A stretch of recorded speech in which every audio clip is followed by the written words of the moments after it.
Le blanc de blanc est la cuvée signature de la maison Baron de Rothschild, puisqu'on y retrouve tous les partis pris forts voulus par la famille, le chardonnay, les grands et premiers crus, ou encore la pureté du dosage. L'élaboration d'un blanc de blanc n'est pas un choix anodin. C'est d'abord le choix d'un cépage, le chardonnay, qui est certainement l'un des cépages les plus connus au monde, mais qui, en Champagne, en fin de compte, ne représente que 30% de l'encépagement de la région. C'est donc surtout le choix de l'élégance absolue et d'un cépage qui a une très grande capacité de vieillissement. Ensuite, une des particularités de notre blanc de blanc, c'est d'être entièrement composé de raisins provenant de grands et premiers crus de la région, qui sont les terroirs historiques les plus prestigieux de la Champagne. On y retrouve les crus d'Avise, Ménil-sur-Roger, d'Auger, Vertus ou encore Trépaille. On assemble les chardonnays de l'année avec 40% de vin de réserve pour lui donner une constance et une profondeur incomparables. Ensuite, pour terminer, le vin va vieillir 4 ans dans nos caves, ce qui est extrêmement long en Champagne.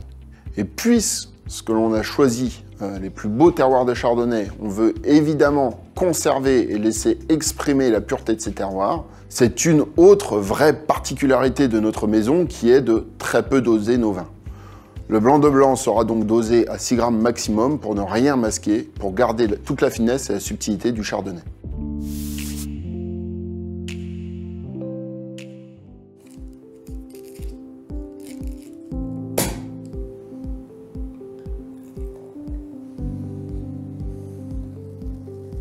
Le nez est intense dès les premiers instants.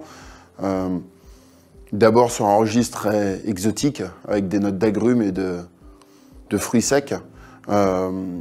Et ensuite, on a une ouverture sur un côté brioché, beurré. Quelques notes également pâtissières et d'amandes grillées viennent un peu conclure ce nez.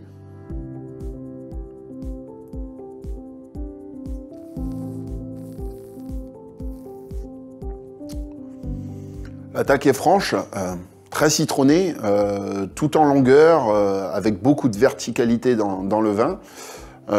Ensuite, elle va s'ouvrir sur des notes de torréfaction et d'épices, ce qui ramène un côté chaleureux en fin de bouche.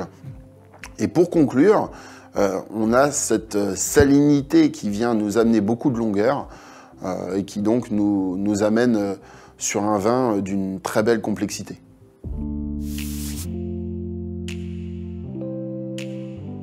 Oui, on peut la déguster aisément avec des fruits de mer, avec une langouste légèrement citronnée ou encore un bar grillé à la nette.